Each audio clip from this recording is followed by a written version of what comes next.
Hi everyone, Mike Brown here again. Welcome back to Educator.com's Adobe Photoshop CS6 course. We've talked about selections, we've talked about corrections, we've talked about layers and non-destructive corrections.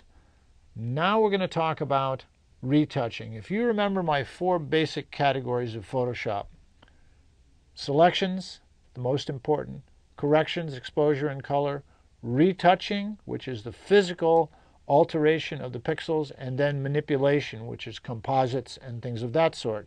Retouching is vitally important as well. It allows you to fix all sorts of distractions, mold and improve your images. In the industry of fashion, retouching, you see it all the time on every magazine you see on the street corners.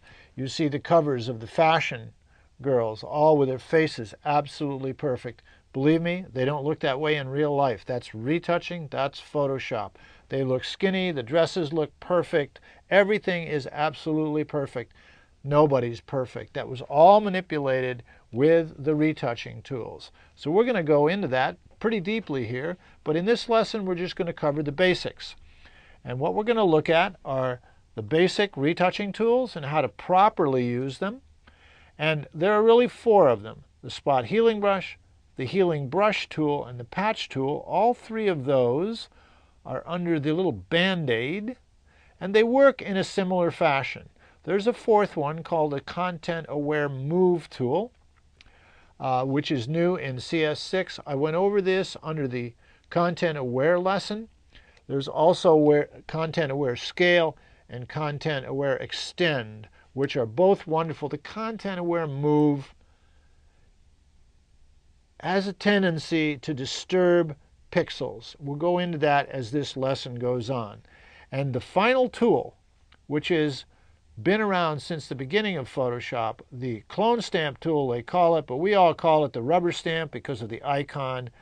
What this tool does is literally clone. It takes something from one spot and reproduces it in another spot, which allows you to do an infinite variety of things.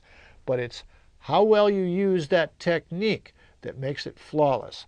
And I'm going to have a demo here on these basic techniques, not just showing you how the tools work, but how to make them work for you, and some tips on flawless retouching. So let's get going.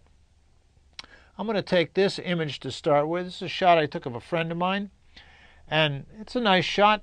We got a little flyaway hair up there that could be taken care of in retouch. If you'll notice in her sunglasses, we've got reflections of the flash that need to be removed. Those are distracting. Along the side here, the dress has a blousing out, which looks pretty hideous. So what we're going to do is we're going to reconstruct that down into this area.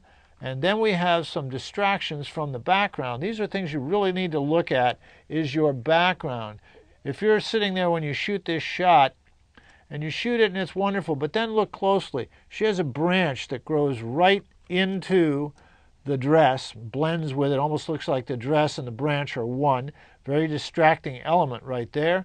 This large branch growing out of the side of the arm. Over at the side of the image here, we got some lens flare. You see that haziness?